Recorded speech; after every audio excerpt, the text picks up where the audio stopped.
Hi everybody. In this video, I will cover how you find the constraints when you have multiple pulleys and perhaps even moving pulleys. I found the below diagram with all its labels at this webpage, but this is a common problem known as the double Atwood machine. So here we have it. There's a lot going on here, a lot of work I've done for you already. You might want to pause the video and just take it all in. Let me explain the diagram first. So firstly, we have two massless pulleys as usual. And we have some massless ropes that are taut, and they neither compress nor stretch in order to break, as usual. And then notice, as M3 goes up, pulley A is going down. So pulley A is moving, and at the same time, M2 is moving over pulley A, and M1 is moving also. Pulley B, though, is fixed to the ceiling and not moving. Also notice, unlike with previous examples, we have two ropes here. We have a rope going around pulley B and fixed firmly to pulley A's axle. We could call it rope B, that's length LB. And then we have this rope going around pulley A, which we could call rope A, and it has length LA. They are two separate ropes, which means that not all the tensions are equal to each other anymore, as in previous examples.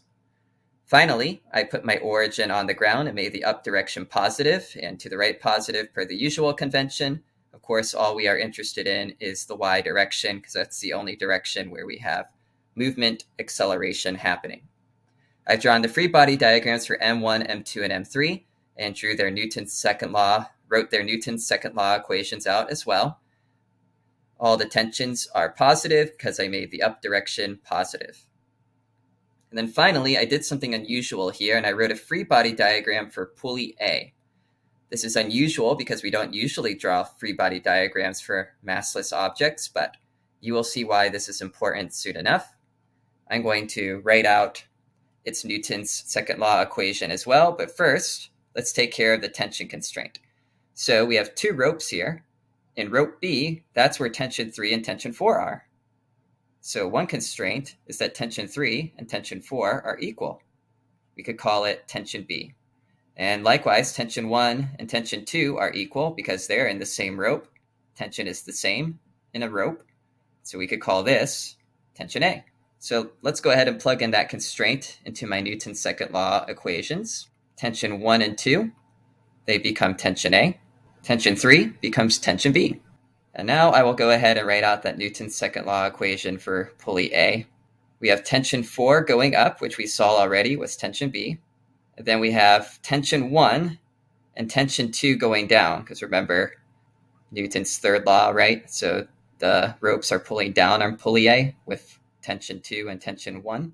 But tension 2 and tension 1 are equal. They're both tension A, so it's pulling down with 2 times tension A. And then what is this going to be equal to? Well, the pulley is massless, so it has zero mass. So 0 times whatever acceleration pulley A has is 0. And so this whole thing is just 0. So we have the tension constraint. We've written out Newton's second law equation. Now let's get the acceleration constraint. So we're going to get the acceleration constraint in the usual manner.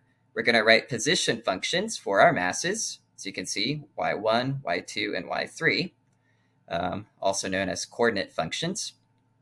But also, we're going to have to write out position functions for anything that's moving, as well as potentially position functions for things that aren't moving, so that way we can get the length of the rope in terms of our coordinate functions, y1, y2, and y3, because that's the thing we want a constraint with, 1, 2, and 3. So we've also drawn a coordinate function for pulley A and a coordinate function for pulley B. Of course, YB here is constant. It's not moving, but it's important, as you will see in a moment. All right, so now we can start getting our constraint ready. Let's find the length of rope B, which should be constant, right? Rope B, we have this section of rope right here, and then we have the constant section of rope that goes around the pulley, as we've had before. And then we have this section of rope right here. So let's look at the left first. The rope on the left, if you look real carefully, is just YB minus Y3. Red line minus blue line gives green line. Since they're all in the positive direction, the length of the red line is YB, the length of the blue line is Y3, so YB minus Y3 will give the length of the green line, which is that section of the rope that we're interested in. So let's go ahead and write that out down below. So LB is equal to YB minus Y3. And now we need this part of the rope. So what is that going to be equal to? Well, we can use a similar trick. If we take YB and then subtract YA, we'll be left with this green section of rope that we're interested in. Red line minus blue line will give the green line. Length of the red line is YB. Length of the blue line is YA. We want YB minus YA. And then finally, we have that constant section of the rope that's just wrapping around the pulley. And we can simplify this, combine like terms, and we get 2YB minus Y3 minus YA plus C. Okay, great. How about for rope A? Well, it has a constant length of LA, and we want to find the following sections. We want this length on that side, the constant length around the pulley, we can call it C again, and then this length on that side. All right, so as far as this side, we can do a similar subtraction trick. If we do YA, right, YA, and then we subtract Y2, that'll be the same as red line minus blue line, we'll get the green line.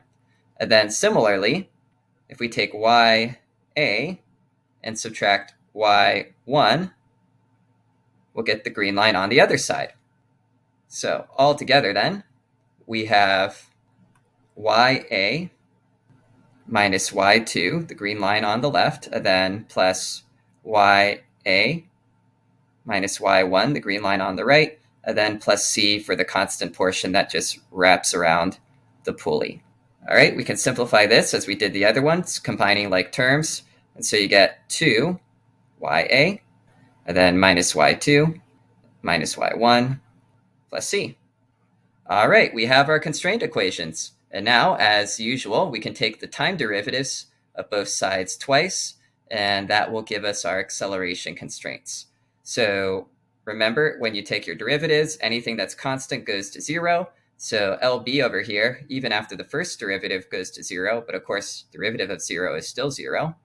And then YB, as you remember, YB was also a constant. It was the distance from the ground to pulley B, which wasn't moving. So this goes to 0, leaving us with just our second derivative of Y3, which is A3, and our second derivative of YA, which is A big A, and then plus C, that's a constant as well. And so from this equation, we see, adding acceleration of pulley A to the other side, acceleration of pulley A is equal to minus the acceleration of pulley B3 of mass 3. All right, so that's that. So now let's get the constraint for LA, rope A. So if we take the time derivative twice, we again get a 0 here. The time derivative twice of YA is 2 acceleration A. Then the second time derivative of Y2 is going to be acceleration of mass 2. Then we get acceleration of mass 1. And then this is just a constant, and so it goes to 0. And so all together then over here, adding A1 and A2 to the other side, we find that acceleration A, or rather 2 times the acceleration A, is equal to A1 plus A2. Or if we divide by 2 on both sides, acceleration of pulley A is equal to 1/2 A1 plus A2. All right, so we have some constraints here, but remember, we're only really interested in A1, A2, and A3. So let's combine our constraint equations together. So that way we just have a relationship between A1, A2, and A3. We can do that because big A big A is equal to minus A3. So we can just plug it in over there, and our resulting constraint will be minus A3 is equal to 1/2 A1 plus A2, or equivalently, we can bring the negative sign over if we want, so we have a nice clean expression for A3 and get A3 is equal to minus 1 half A1 plus A2. All right, so here's our constraint. Let's go plug it into our system. So where do we see A3? I see A3 right here. So instead of A3, we're now going to have minus 1 half A1 plus A2. All right, then at this point, you might wonder, well, wait a minute, what about A1 and A2? Well, all you got to do is count your equations and count your unknowns. So how many unknowns do we have? A1, A2, TA, TB. We have 4 unknowns, which means if we have 4 independent equations, we can solve for all of them, which is great because then we can solve for A1 and A2 just like we wanted to do. And we could also solve for the attentions if we so desired. But what do we have? 1, 2, 3, and 4. We have 4 equations, 4 unknowns, and so we can solve for all of them. That's why writing the free body diagram and Newton's second law for pulley A was important, because if we didn't have this equation, we would have 4 unknowns and 3 equations, and we wouldn't be able to solve the system.